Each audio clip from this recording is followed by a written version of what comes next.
রহমান সাহেব সব আরো নেতৃত্বরা আছে, স্টুডেন্ট ইউনিয়ন থেকে শুরু করে এমএসইউ থেকে শুরু করে পিস অর্গানাইজেশন থেকে শুরু করে অল ইন্ডিয়া ওয়াকফ রক্ষা কাউন্সিল থেকে শুরু করে বিভিন্ন সামাজিক সংগঠন, রাজনৈতিক সংগঠন আমাদের সাথে ছিল, আগামী দিনে থাকবে। আমি আপনাদের উদ্দেশ্যে সবার পক্ষ থেকে সবার অনুমতি নিয়ে on behalf of constitution protection ফর্মের আমি থেকে একটা আপনাদের বার্তা দিতে চাই।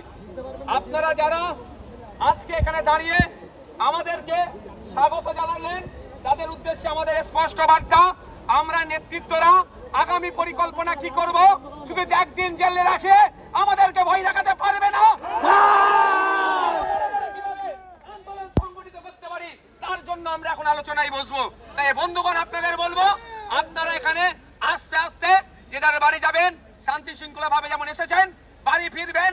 মহল্লাতে, চায়ের দোকানে যেখানে উঠবেন বসবেন, পাড়াতে, মাচাতে, ক্লাবে যেখানে আড্ডা দেবেন, এই তৃণমূল কংগ্রেস আর এই বিজেপি দ্বিচারিতার কথা আপনারা তুলে ধরবেন। একদিকে যেমন বিজেপি শাসিত রাজ্যগুলোতে পরিযায়ী শ্রমিকরা আক্রান্ত হচ্ছে, তার ধন্যবাদ আমাদের রাজ্যে হতে দিচ্ছে না, এটা যেমন চর্চা হবে। সাথে সাথে আপনাদেরকে বলছি, তৈরি হন, প্রস্তুত হন। আমরা 24 ঘন্টার মধ্যে আমাদের নেতৃত্বের পক্ষ থেকে আপনাদের কাছে আহ্বান করব, কলকাতায় আমরা আবার ধর্ণমঞ্চ উদ্দেশ্যে আসব। আমাদের নেতৃত্বের আলোচনার মাধ্যমে আমরা আপনাদের ডেট ঘোষণা করব। আসবেন তো নাকি?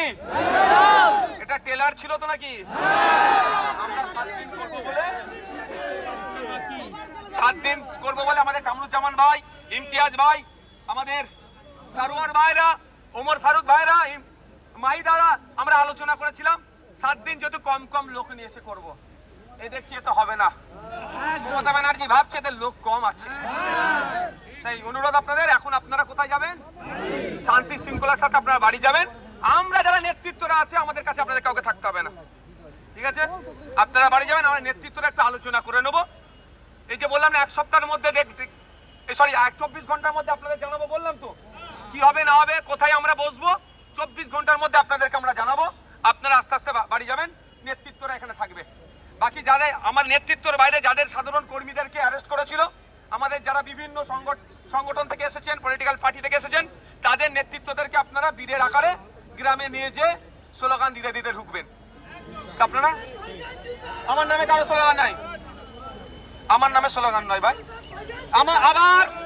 আমি এখানে আমি একা নেই, আমার মতো প্রচুর নেতা আছে এখানে।